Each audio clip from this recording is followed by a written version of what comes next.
Ladies and gentlemen, tonight's object is Messier number 57, the Ring Nebula in the constellation Lyra. That's a view of this very famous object through the Hubble Space Telescope. That's how it looks in a 8 to 10 inch Dobsonian, typical amateur telescope, at about 100 to 120 mag, so medium to pushing on medium, high mag. I like to call it a Cheerio in space at star parties. That was a big hit at Glacier Point when I called it that, and it's been a big hit at star parties when I say that. Now, the central star is a white dwarf because a planetary nebula, like the Ring Nebula, is found when a normal-sized star, one not big enough to go supernova, but the size of our sun, maybe slightly larger, reaches the end of its useful life when it's burned out all the fuel it can turn into fusion. It doesn't explode like a supernova, but it does blow out its remaining gases. So all that's left is a small white hot core, a white dwarf. That's the central star, the original star. And then these hot outgases blow out and actually form almost like a cylinder. And this is what's called a planetary nebula, because when these were first discovered, this particular object was discovered in 1779 by Charles Messier himself, January of 1779. And if he saw it in January, that means he was up either very, very late or very, very early, because this is a summer object. The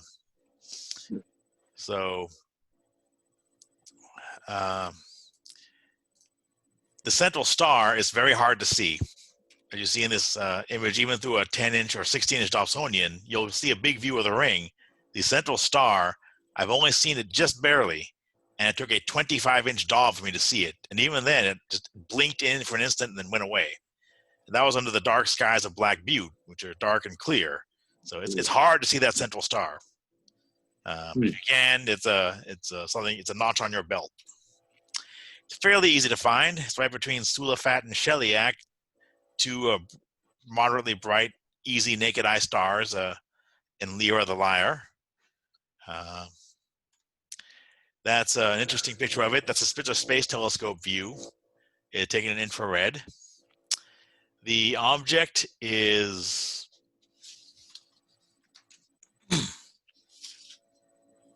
I have it here. The object is about 2,600 light years away. Its visual magnitude is 8.8, so it's not naked eye, and even though 8.8 is theoretically binocular capable, it's very poor or almost invisible in binoculars because it just doesn't have that much of a surface brightness.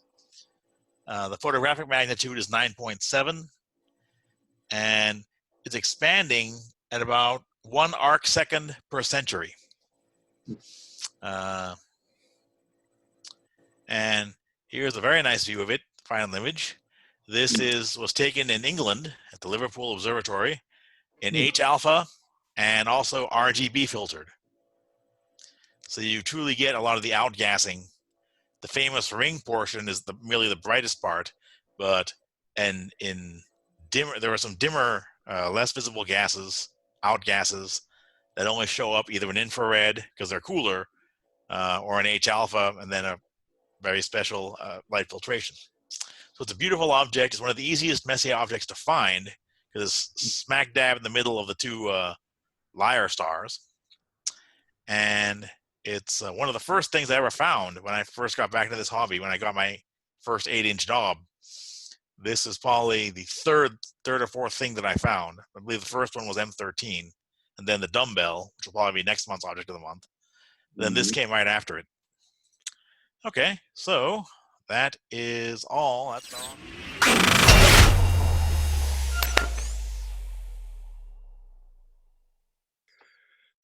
I do a podcast every week.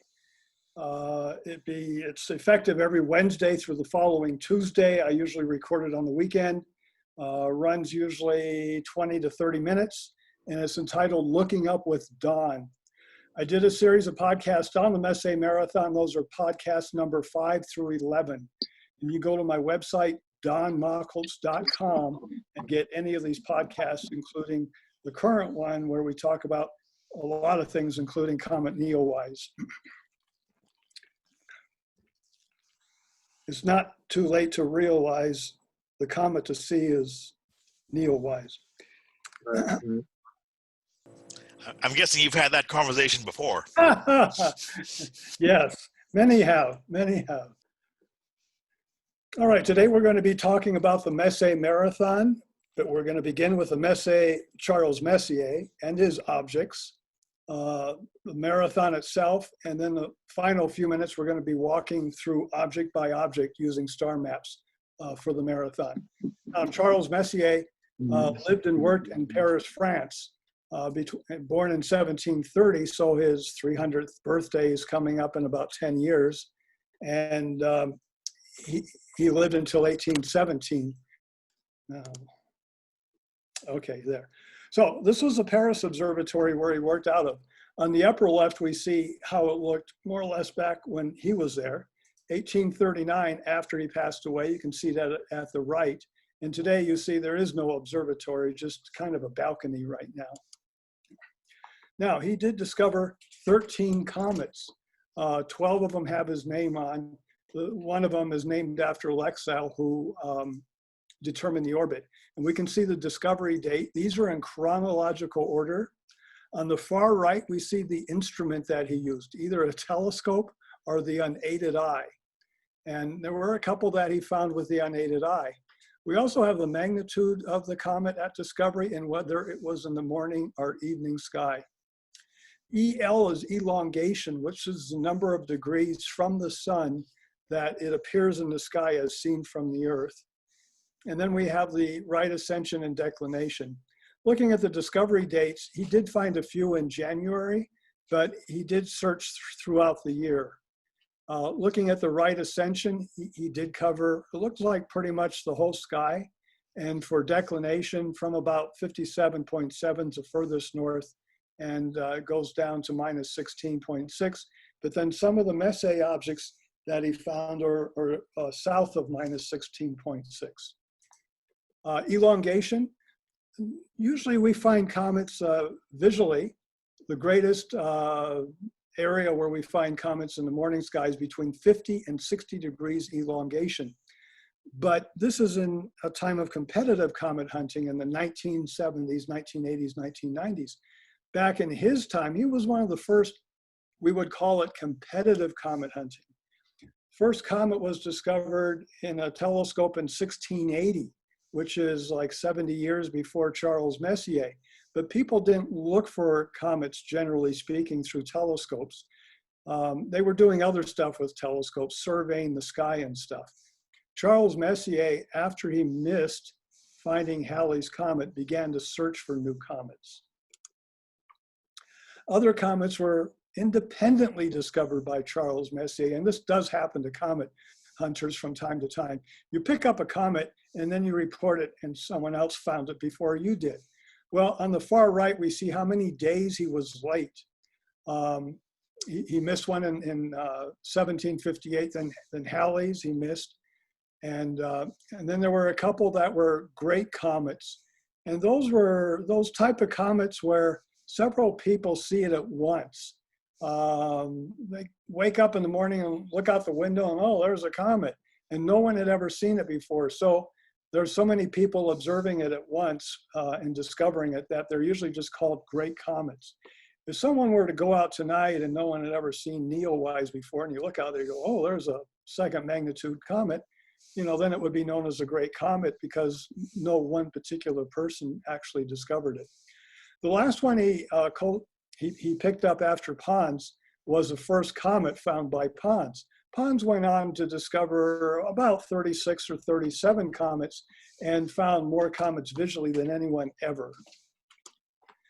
The number of comets found during Messier's comet hunting years are shown here for every 5 years. And we can see some of the other discoverers who also found them, including Carroll and Herschel later in the 1780s and 80s and 90s. But Messier did find and was involved in a lot of the comet discoveries. He published catalogs of the objects that he saw. A comet, when it's first seen through a telescope, looks like a fuzzy object, but so does a lot of other stuff. Galaxies, clusters, and nebula. They can appear to be fuzzy either with the unaided eye or with a telescope. And Charles Messier quite often used a 3-inch refractor at about 100 power with not a real big field of view. And then he also used about a 6-inch reflector that did not have a very shiny mirror. And he used that sometimes too. Now, the first catalog has a lot of Milky Way stuff in, a lot of bright stuff. Objects number 42, 43, 44, and 45 were kind of givens. And I'm not sure if he threw those in just to round it off to 45. I've never been figured out why 45 was a big number to him at that point. But he ended up with M45 in the first catalog, which is the Pleiades, which is pretty easy to see. The second catalog was published a few years later, and it has a lot of the fainter objects that he picked up as time went on. Now, some of the objects were so-called missing, where he said they could not be found. And some of them have different definitions. So let's clear a few of the objects up. M24 is a star cloud. We can see it on the left and it's outlined on the right. It's big, it's about 1.5 degrees across. You can still pick it up in a C8 or a Schmidt-Cassegrain or refractor, even though your field of view might be smaller than that.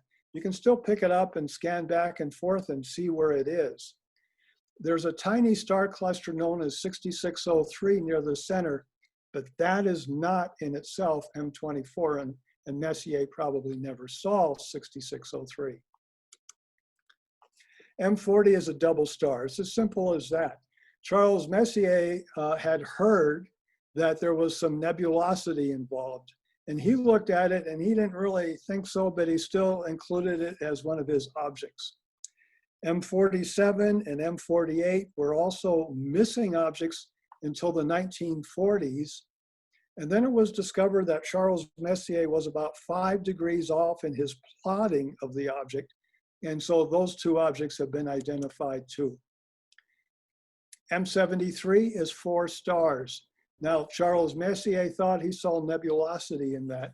And under low power, sometimes you get a group of stars and it appears fuzzy. That happens to me. I've been comet hunting for 45 years, and with a 10-inch telescope at 36 power, even with the 18-inch telescope at about 100 power, I'll sometimes pick up 2, 3, 4 stars, and they will appear to be fuzzy. And you look at it really as sharply as you can. Even give a little bit of light to your eye so your pupil decreases in size, and then as it opens up again, you try it, maybe you can see a little bit sharper, and you try to separate those stars. And if you can't separate those stars, then it appears fuzzy.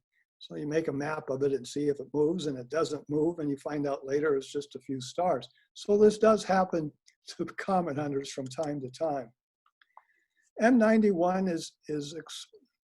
is assumed to be a galaxy known as 4548. This to me is still somewhat of an uncertainty.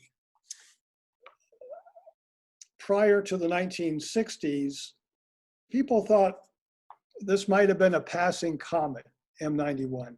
And Charles Messier plotted it. It was slowly moving. This was a night in which he picked up a bunch of galaxies, and this was the last of those galaxies that night. And he didn't go back to see if it had moved against the background stars the next day. That could be what exactly he saw, but we don't know. Now, if we discover a comet years from now, and it's a periodic comet, and we find out it was in that area on that night, that would answer the question. But a guy, an amateur astronomer by the name of William Williams, wrote to Sky and Telescope in 1968, 1969, and he said, you know what? I think what Charles Messier did was he chose the wrong galaxy for his offset in measuring where M91 was. On the left side of the map, we have M58, and a couple degrees above, we have a little circle. That's where Charles Messier said M91 is, where that circle is. Well, let's say he was using the wrong galaxy to do his offset on his measurements. And instead of offsetting from M58, he offset from M89. Then it would go up to where we do have a galaxy, M91, which is 4548. Now that is within reach of his telescope. It is one of the fainter galaxies there. We do have one problem in that, well, maybe it's just a coincidence that it's there. Couple problems. One, M58 is kind of bright. M89 is not so bright.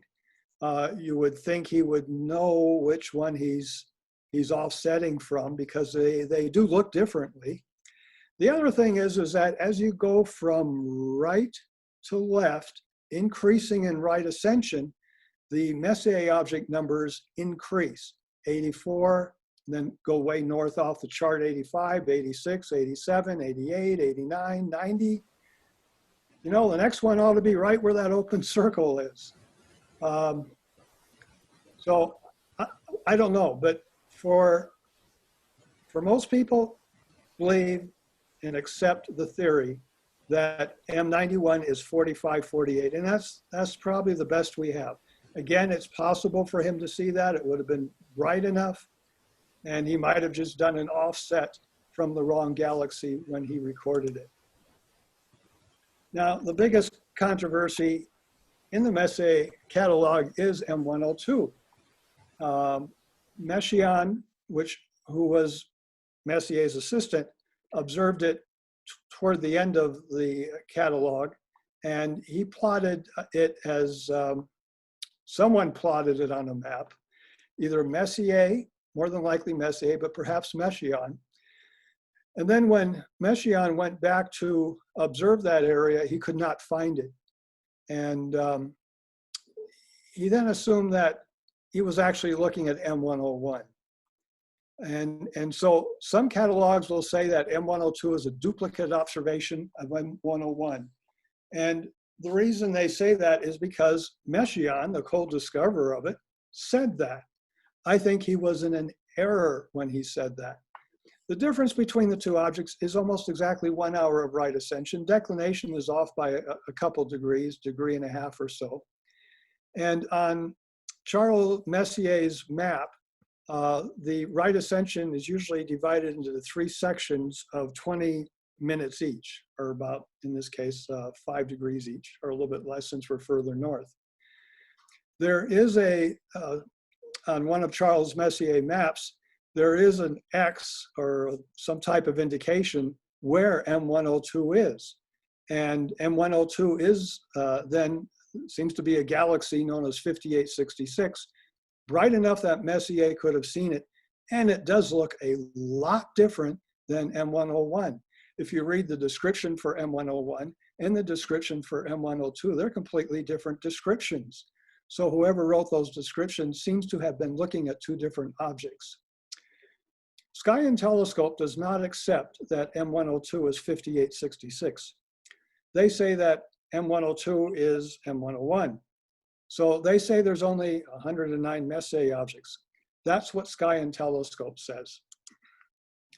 Astronomy magazine accepts M102 as being 5866, but they say there is no M110. So Astronomy magazine also says there's 109 Messier objects. Each magazine has a different, same number of objects, but they exclude a different object. Now, M110 was included by Glenn Jones in 1968, and he's basing it upon a drawing, a map made by Charles Messier that looks like this. Here in the center, we have M31, up at the top, M32, but then we also have a galaxy at the bottom, which is a little round circle. That is M110. Go back to the picture, that's M110. So Charles Messier did see it. He just did not catalog it. Glenn Jones added it because it's part of the Messier Andromeda Galaxy Complex is included in the map, and we do know that Charles Messier, in fact, saw the object. So those are the 110 objects, and they are scattered throughout the sky. We have an area on the right, far right, where we have some galaxies, and then we have the Milky Way beginning at the upper right, working down and to the left, around the bottom of the map, and then back up to the right. That's the Milky Way. That's where you have the open star cluster. It's going to take 35 minutes. Should I just go pick it up? What's that? Go ahead, Don. Go ahead. Keep going. So we have the Milky Way going all the way around this map here. That's the open star clusters, planetary nebula, and especially in the lower left portion at Sagittarius and Scorpius, we have globular clusters. Near the center where we don't have the Milky Way, we're not looking through our dust and gas. That's where we have a ton of galaxies. We also have some off on the far right.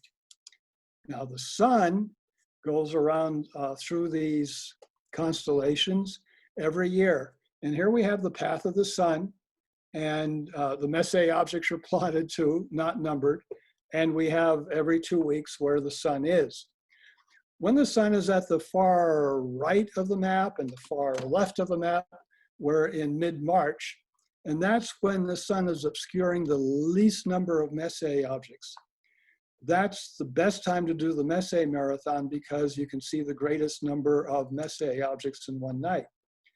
I started comet hunting on January 1st, 1975. And in 76 was up at Loma Prieta doing comet hunting 200 nights a year, 500 hours a year. And as I comet hunt, I find all the Messier objects and a lot of other stuff. And I began thinking, you know, maybe you could do something where you can see all the Messier objects or most of them in one night. For instance, my evening sky looks like this. On the far left, we have M74 at the lower left. You can't see it, but that's about where it is. M33 near the center, and the Andromeda Galaxy off to the right. And that would be my scene in late March as twilight comes. But also a month earlier than that, 2 hours later in the night, I would have the same scene. As the Earth goes around the sun, you have a different scene all the time. Here we have the evening sky in late March. The big circle around the outside here is the horizon. Everything outside that circle is below the horizon. Everything inside that circle is above the horizon. And this is a star map. If you face south and hold it over your head, everything in the map orients to what's up in the sky. We have our galaxies in the west. They're setting. We have a bunch of galaxies rising in the east, and a lot of Milky Way stuff south and ahead of us. Now, we wait until the morning, and all those galaxies in the east have now moved to the west, revealing new sky, what we call the summer Milky Way, and now we can pick up these objects. As the Earth moves around the sun, an object sets on the average 4 minutes sooner each night. So at a certain time, an object will set tonight. Tomorrow night, it will set 4 minutes earlier. And the next night, 4 minutes earlier. So we have a constant change of scene going on as we go through the months. So I wrote an article for the San Jose Astronomical Association in August of 1978 saying, hey, you know, we might be able to go out and do this Messier Marathon. Let's do it next late March and see what we can do. At that time, using my plane sphere, which was about all I had, I didn't have planetarium programs on the computer. I wasn't real sure anyone could ever see 110 in one night.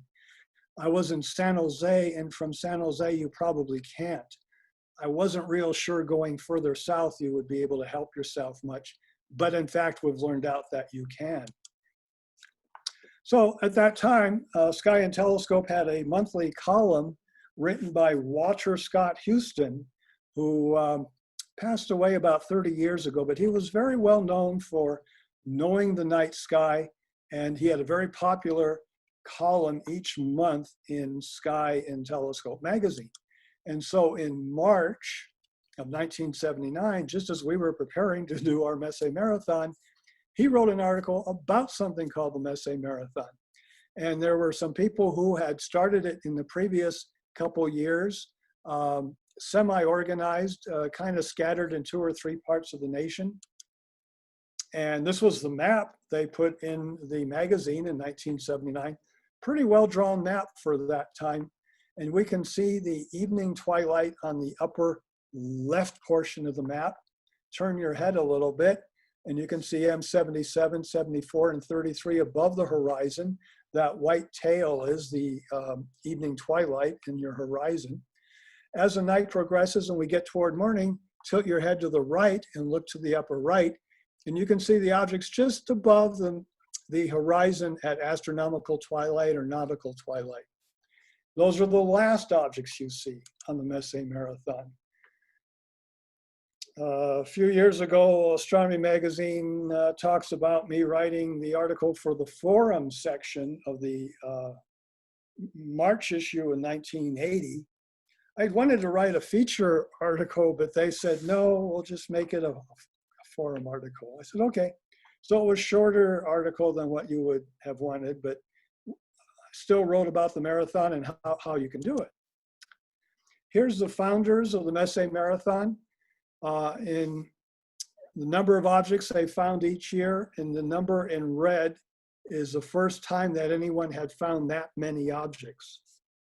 It was Jerry Ratley, Jerry passed away about 1.5 years ago, but he lived in San Jose, and we did the Messier Marathon together several times up at Loma Prieta. And then he moved to Arizona, and it was from Arizona that Jerry Ratley was the first person to find 110 objects in one night. Since then, many of us have done it, but he was the first. I remember him calling me the next morning and said, Don, he said, I think I saw 110. Does it count if all I saw was the core of M30? And I said, yeah, I mean, you don't have to see all the stars. If you see the core, then you see the object. He says, well, then I have 110. Now, to do a successful Messier Marathon, it helps to have several things in your favor. We don't want a lot of light pollution. The biggest problem with a marathon, however, is your twilight and haze on the first few objects and the last few objects. Light pollution just adds to the problem. So we try to go places where there's not too much light pollution. We try to avoid the moon. However, I have done the Messier Marathon when the moon is 3 days past full. And I did that by finding all the evening objects, all 65 or so before moonrise, including the galaxies in Virgo, which were kind of faint. You get them out of the way before moonrise. And then after the moon gets up, you find in the morning all the other objects. Most of the rest of the objects are brighter. The morning sky objects are usually brighter than the evening objects. So if you have the moon in the morning sky, it's not quite as bad. But generally, we try to avoid the full moon, and we try to hold it on new moon weekend. The 3 factors that help to determine how well you can see are these, in my opinion. And this works not just for the Messier Marathon, but for any extended objects. Your eyes, your skies, and the telescope. And it's probably in that order.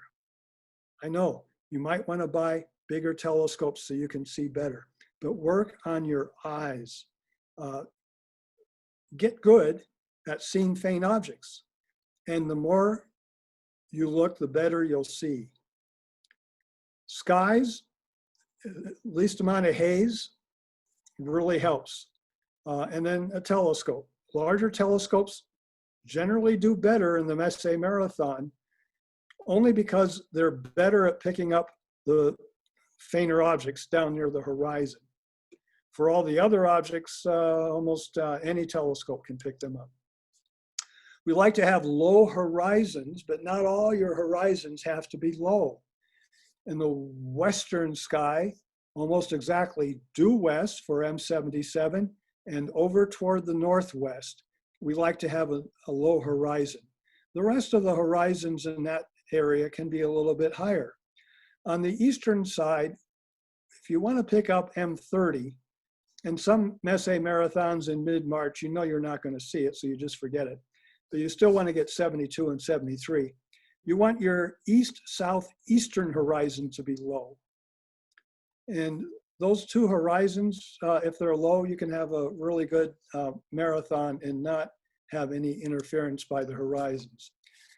The day of the week, we usually choose Saturday night. That's kind of typically when astronomers do the Messier Marathon. I've done them almost every night of the week. And for a lot of people, it's an all-night affair. They're up all night. For many people, it's the first star party of the year. Late March, they dust off their telescopes that had rainy seasons and they get out and do the marathon. It's the first time they can really socialize under the night skies. So the Messier Marathon has become a social event as much as an astronomical event. At Messier Marathons that are held by clubs, perhaps only half the people will do the Messier Marathon. Others will do other projects or just hang out, and that is typical. Latitude does determine the maximum number of objects you can see. And we can see the number of days that these number of objects are visible. Far right, we have 110. When you get to 30, 20, and 10 degrees, you can see 110 for a given amount of time. Probably the best latitude is about 20 degrees. When you get down to the equator and a little bit south, the objects you miss are M52. M52, the open cluster near Cassiopeia, you can't see it in late March at the equator, or actually south of the equator. So that's when you begin missing the northern objects. From 40 degrees, it's hard to get 110. Very difficult, but 30 degrees, 35 degrees, 37 degrees, you can. I did from Colfax, well, I got 109 once from Colfax. I got 109 a lot of times from Colfax. That's at 39 degrees north. I've done a lot of Messier Marathons, and I've started 61 of them, finished 46. The others were clouded out. I've learned recently, I should have known this before from what we see here, but March can be a cloudy month in the southwestern United States. I didn't know that, but I would go to the Messier Marathon in Arizona each late March, and half the time it would be cloudy. Northern California isn't quite so bad in the March. It's either going to be clear all night or cloudy all night. But here, the clouds will sometimes come in at midnight. So anyway, here we have my, on the far left, my number of my marathon, and then the date, number of objects I saw, location, and instrument. And a lot of times early on, I use my 10-inch Comet Hunter f3.8 reflector, and then the missing objects in the notes. In 1980, I once did an audio recording beforehand on how to find them. For me, it made sense, go off of this star and that star. And I did that and just did the audio recording, didn't use any charts or anything. I began finding them from memory on my fourth one with 60 objects. I did something called the Messier Massive Marathon in 1981, in which I saw 599 objects in one night. I put together a list of galaxies, clusters, and nebulae that I would normally pick up while comet hunting. And it comes to 548 objects. And then you add the Messier objects, you get 658. And so I tried to see as many of them in one night as I could. It was a busy night. Every 52 seconds, I found a new object. No setting circles, I star hopped to all of them.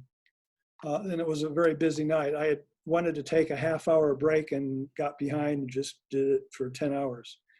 I also did it with the moon 3 days past full. I mentioned that. And then I moved to Colfax, California, 1993. used a 6-inch reflector. Finally picked up 110 in 2001. I think that's the first time. And began doing it from memory in 2003. And no star maps. And you know what? It's easier that way. You can do it faster because you're not turning on your flashlight and looking at a star map. A lot of people have go-to telescopes and they say, what about that? Well, we say, if you have a go-to telescope, use it. If that's how you find things, go ahead and use it. It's just that when you have a competition in an astronomy club and you have 60 people all doing the Messier Marathon, seems to me that those who have the go-to telescope should be in a different category than those of us who star hop. It usually doesn't make any difference unless you have a mostly cloudy sky. Those of us who like to star hop need to have a little bit of clear sky, 5-10 degrees around the object, so that we can star hop to it. Those who have the go-to telescopes just push a button and the telescope points there and they just look through the telescope until an opening occurs and then they have the object. So it's a little bit easier that way. But if you have go-to and that's what you do, just go ahead and do that.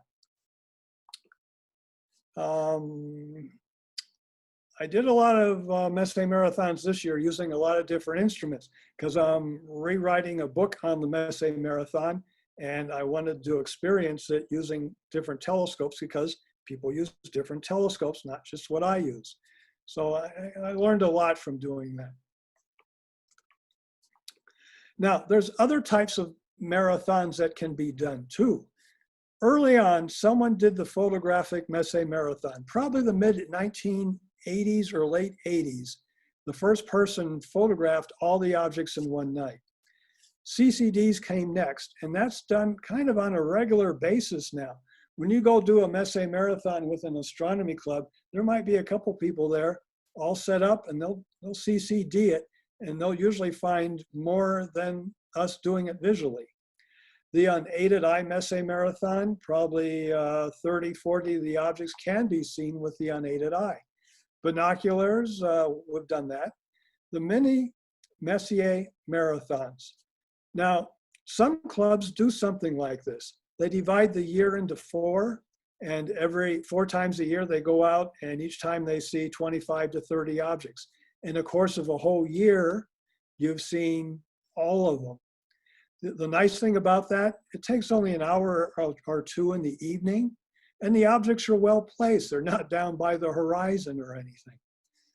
Just that if you're clouded out, you just have to go out the next week or something. The city Messier Marathon, where you're dealing with light pollution, you can do the planet and Messier Marathon together in which you see all the planets in one night. I think you can still do that, although Uranus and Neptune are inching behind the sun, I think, in late March. You can make your own marathon. I know a guy who did globular clusters one March, and over 100 globular clusters he imaged in one night. Massive marathon, where you do hundreds, or the Herschel Marathon. The Caldwell Marathon cannot be done on a single night because some objects are very far north and some are very far south. You'd have to be in both hemispheres, and even then, on the same night, there's no single night in which all of them would be visible. I put together a Messier Marathon search sequence way back in 1979. It hasn't changed much at all. And the one you usually see on the internet is based on this. We begin with M77, we end at M30, and everything in between. You can also get this free from my Looking Up with Don podcast number 5 download off of my website, donmachholz.com. I began writing different booklets for it, and this is the original book I wrote in which I traced the stars off of the AAVSO Atlas and the star fields and typed up notes. That's a typewriter, not a computer, in which I typed up where all these objects would be and how to find them. And I used this for many years, and I hand wrote a lot of notes in the margins, changed this, changed that, and did not publish it and used it for many years. Then I published a book on the upper right, Messier Marathon Observer's Guide, Handbook, and Atlas, self-published it in 1994. Cambridge University Press came by and asked if they could do it. So they did it on the lower left, and they also translated it into Spanish. If you look closely at the Messier Marathon book by Cambridge on the lower left, when we were choosing the cover for the book, I said, well, you pick one of the charts in the book and put the chart on the front. We had a lot of ideas that went back and forth, but this was the chart they chose, the star map they chose. Now, look carefully, that's the constellation Leo there. Those are actually the Caldwell objects. Because we did put a Caldwell object map in the book, but the book's about the Messier objects, and they picked the wrong chart. I wrote to them, but I don't know if they ever got the email. So it was published with the wrong map on the front. All right, we're going to be running the marathon here. I find that once we walk through it like this, it's not so scary. We take it a step at a time. As twilight descends, we go after the first 6 Messier objects. This is kind of critical. If you do this up through about March 25th, March 20th, up until about March 20th, this is pretty easy.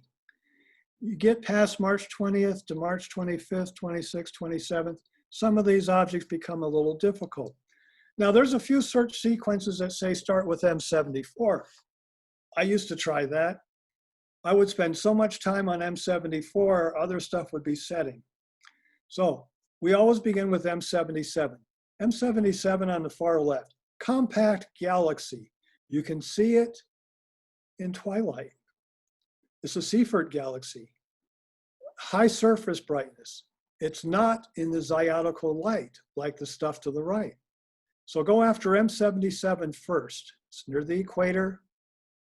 There's 4 stars that point to it. Boom, you get it done. Then comes probably the hardest object. If anyone's going to miss an object in the evening sky, it's M74. And M74 is difficult because even though it's about a 10th magnitude galaxy, it's seen face on. The light is spread out over kind of a wide area. It's in your zodiacal light area. It's within 8 degrees of the horizon. When it gets within 5 degrees of the horizon or 4 degrees of the horizon, almost nobody can see it, no matter what size telescope you have. But that also depends upon the transparency of your atmosphere. So you want to get to that. And for the Messier Marathon, you can't just find it, but you actually have to see it. Enough photons have to come through the telescope to energize your eye and the brain, and you say, oh, I see it. So that's where M74 becomes the difficult object, because there's been many times I've had it in the field of view, but I cannot see it.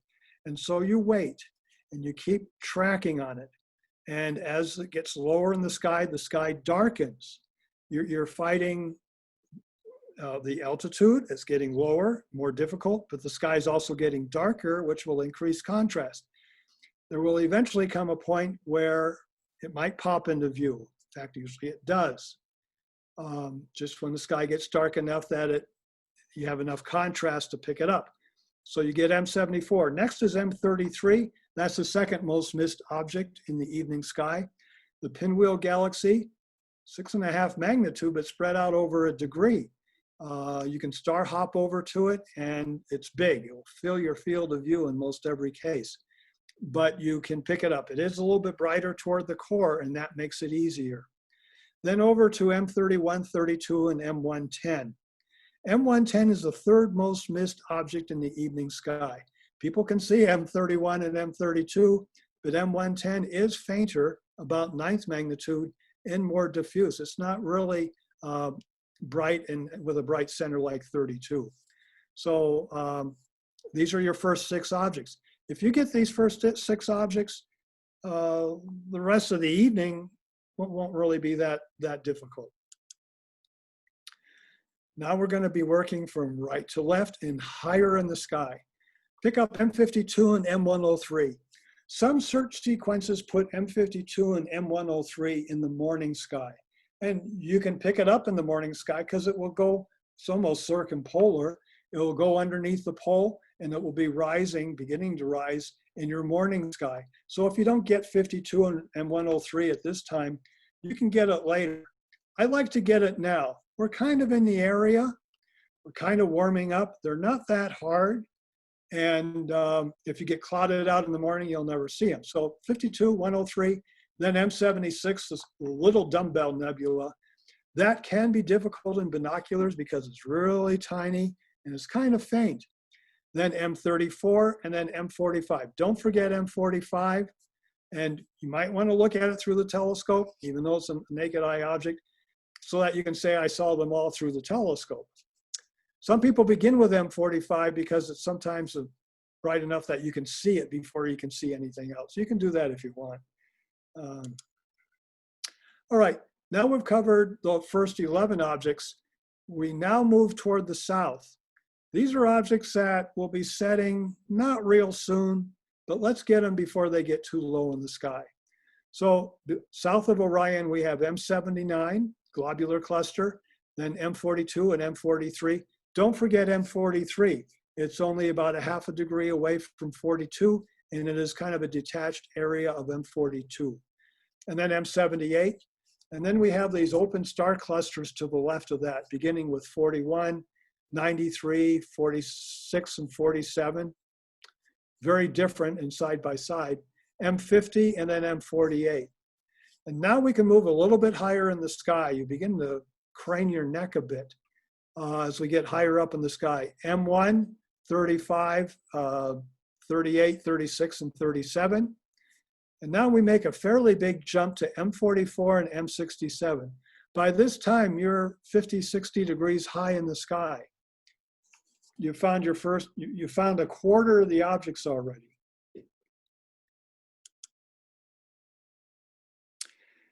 We are going to ignore the Virgo group for a while.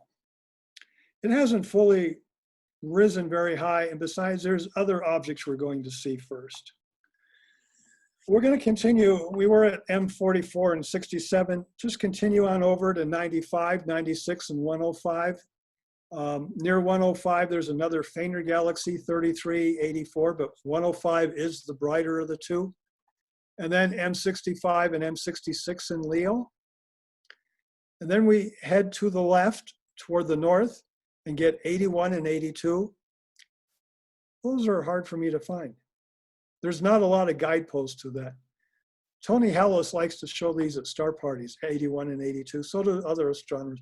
I always have trouble finding them, but I find them. M108 and 97 as we go through the Big Dipper, 109, 40, 106, which is just south of M40 by about 10 degrees.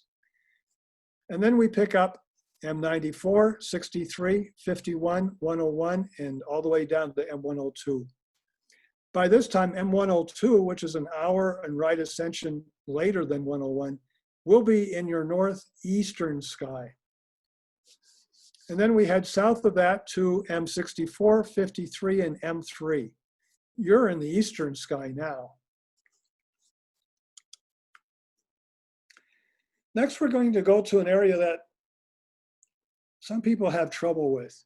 You can do this area in about 2 or 3 minutes, or you can do it in 2 or 3 hours. And I've heard of people taking 2 or 3 hours to find these objects. When you first do it, it does take time. If you're familiar with your telescope, it makes it easier. If you know about how bright objects look in your telescope, if you have a field for your field of view in your telescope, this becomes fairly easy. Now, the 3 ways in which we can attack this area is to come in from the right, from Leo, and begin with M98 and work our way around. Another way that's been suggested is to come in from the left to M60, 59, and 58. You're picking up some of the brightest galaxies here, but you're beginning a little bit lower in your sky and working further up. Another way is just to zero in on M84 and M86. These are 2 fairly prominent galaxies within a degree of each other, running east and west. And from there, you go north and then back to that again, north, east and back again, and east, and then south, always coming back to there as your starting point. The way in which I've chosen to do this, and it works, I think, best for a lot of people, is to come in from the right. The star Denebola is one of the bright stars in Leo. And from there, we go 6 degrees to the left to another star, which is about 6 magnitude. And from that star, we come back a little bit to M98. And then on the other side of that star and south to 99. Now, these are fairly faint galaxies, but they're the brightest ones in the area. So when you see them, you know you have them. And then we angle over a little bit and head north to M100. This has a fairly low surface brightness, but again, it's the brightest one in the area. Then you head further north, almost a little bit more than that distance that you just went, to M85, which is pretty prominent, stands out well, and there's a fainter galaxy next to it. From that, we head due south, about 4 degrees to M84 and M86. If you have an equatorial telescope, you just go south until you pick up these 2 galaxies. If you have a Dobsonian, you move it away from the North Star. A lot of these search sequences were designed using equatorial mount, right ascension declination. And with Dobsonian, it is harder. And as I'm working on this new book, I'm working on some of those angles too. So here we've found these first few objects. Now from M84 and M86, we go over to M87 and then head over to 89, 90, 88. Dom, Yeah? wait, you did say you wanted to take a quick photo break. It's 9:05, 9:04. I got 20 minutes. Okay, 18. sorry. Thank you. I'll be done by then. 84 to 87, then 89 and 90. Now, 89 and 90 are kind of faint. You might want to preview this before the marathon. There are some other galaxies in there, but they're not as bright as 89 and 90. Then we go up to M88, which is pretty bright, and hop over to 91, a bit dimmer. That was the missing object. And then head down through M90, keep going to M58. M58 is fairly bright, as is 59 and 60. Now we have 2 more in this area, M49 and M61. Whenever I do the marathon, these take me a while because now you're going back in the opposite direction, heading south and going 3 or 4 degrees at a time. M49 and M61. Now we're in the southeastern sky. We pick up M104 and then drop down below Corvus for the globular cluster M68. Usually at that time, if I'm doing the marathon and I'm an hour and a half in since twilight, I've picked up just about everything that I can see. I've got like 65, 66 objects. And I'll usually go to bed, then get up about 2 a.m. and begin with M83, which now has moved across the sky and will be either due south or a little bit west of south. M83 is a pretty bright galaxy, but there's nothing real bright nearby. Now we go for some globular clusters. M5, and these are fairly bright. M5, M13, M92, and these will be in your eastern sky. M57, we learned about that earlier tonight. M56, M29 and 39, M27, and M71. So we're kind of in the northeastern sky at this point. We have these 5 globular clusters here, M12, 10, and 14. You can go in almost any order, but this is the order that I find works best for me.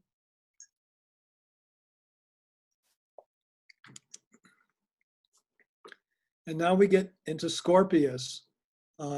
It's after 2 a.m. usually, before this will get high enough that you can see all of these objects.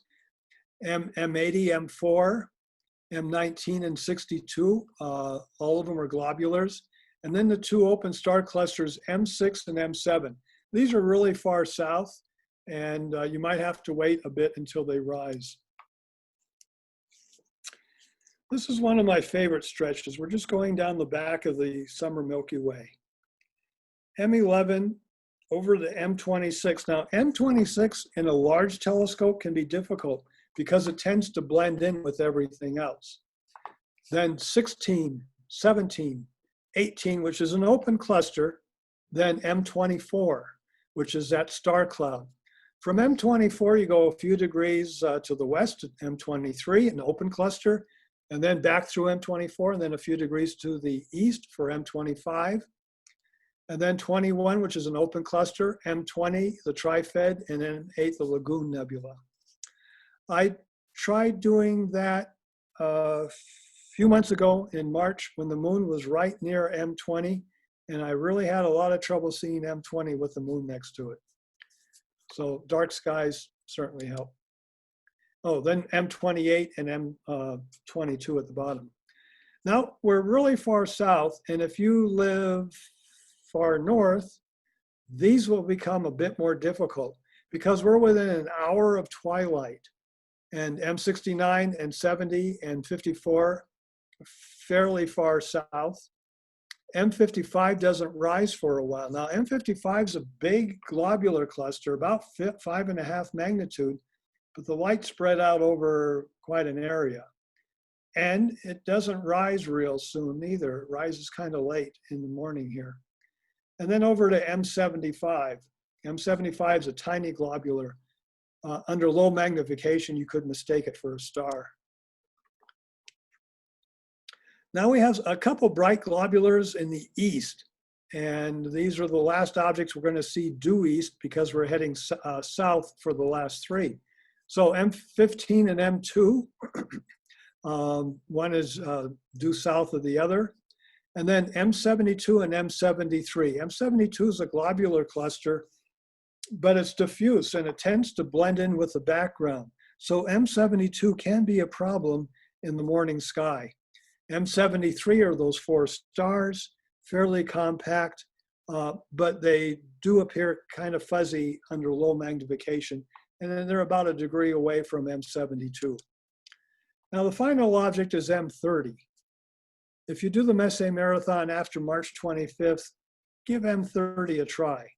By April 1st, it should be visible. Anytime after that, fairly easily visible. But then final object then would be M30.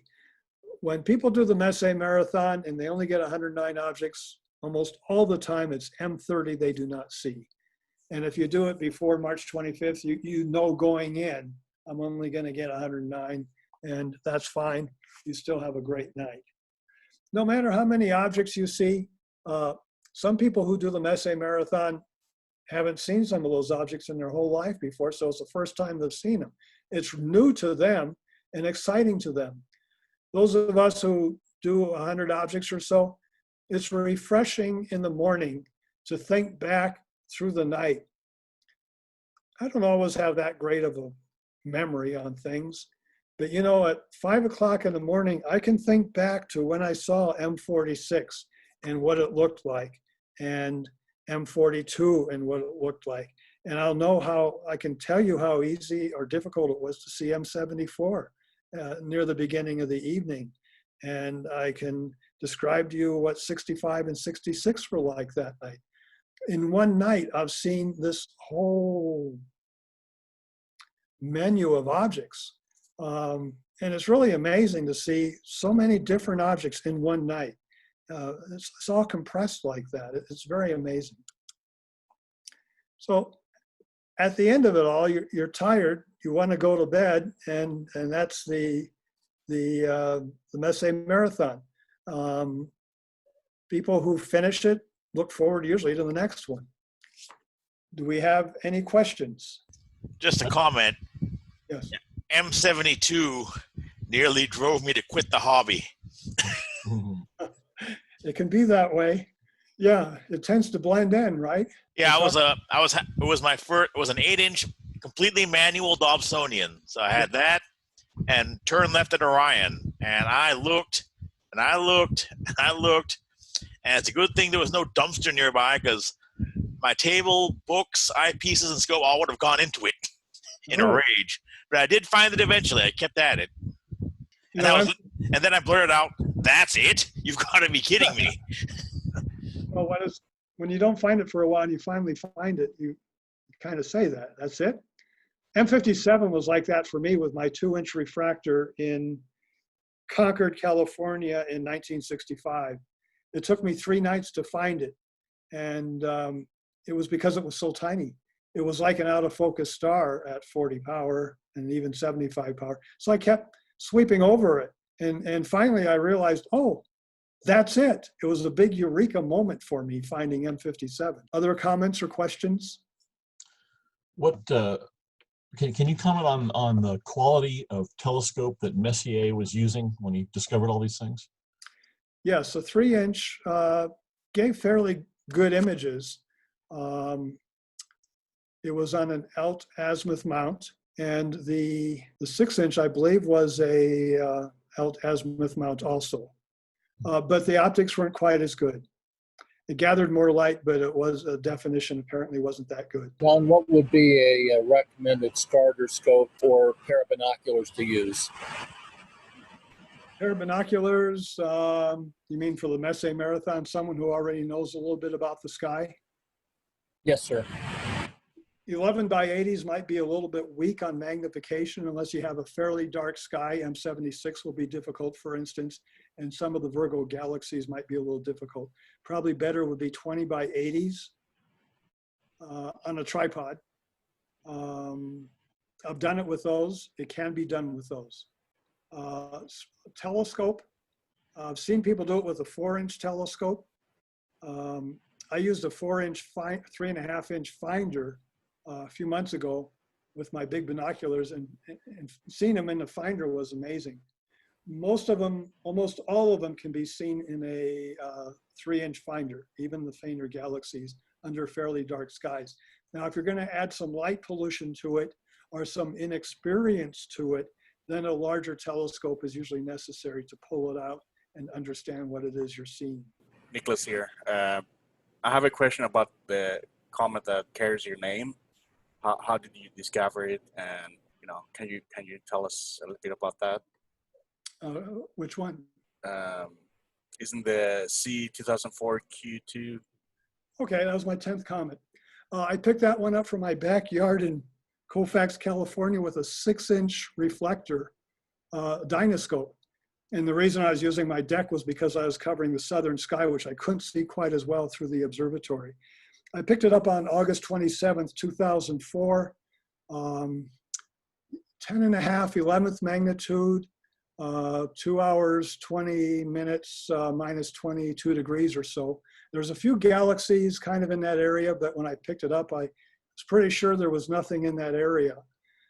It was confirmed within a day, and they realized it would be coming in pretty close to the sun. It passed by the Pleiades on January 7th, 2005. Good photo opportunity for everyone who had clear skies, and we did not in California that day. And it had a bright absolute magnitude of, I think, 2 or 3. So it reached 3.5 magnitude. It was a naked eye object for about 3 months, 2 or 3 months. It was a well-observed comet. And is that's the comet that carries your name, right? Yes, well, I've discovered 12 comets that carry my name. That was my 10th. The last one I found was in November 7th, 2018 from Colfax using the 18-inch telescope. And that was the first visual comet discovery in 8 years.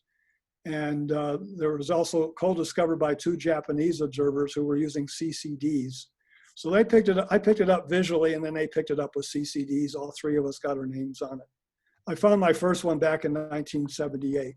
How were you able to compete with the, with all the automated comet hunting scopes? It's very difficult. Yeah. That's why it's been 8 years between visual discoveries. Almost no one's visually discovering anyway. visually observing, trying to discover them anyway. There's some amateurs who do CCDs. There are ways around it. There are comets that can sneak through their search areas. And the one I found in 2018 did, the one I found in 2010 did, the one in 2004 came up from behind the sun, moved fairly quickly and brightened rapidly. So it was in an area they were not yet covering. Now they would be covering that area. So I cover closer to the sun than they do. I'm also competing against SWAN, which is on the SOHO satellite. And that goes down to about 10th magnitude for most of the sky, including areas near the sun that the asteroid guys don't look. And I search the areas that SWAN cannot cover too, which are pretty close to the sun, within 18 degrees of the sun or so, which is pretty low in the sky near twilight. I think that visually we can still discover comets, but it will be rare. Well, hang in there, man. Keep fighting. Thank you. I just want to say thank you so much. This was amazing. I'm going to Amazon. I'm ordering your book. All right. That's all I can say. And for my friends in Mexico, I'm ordering the Spanish version too, if it's still in print. There's also an e-version available too, from what I hear. Okay. All right. All right. Well, good. Thank you.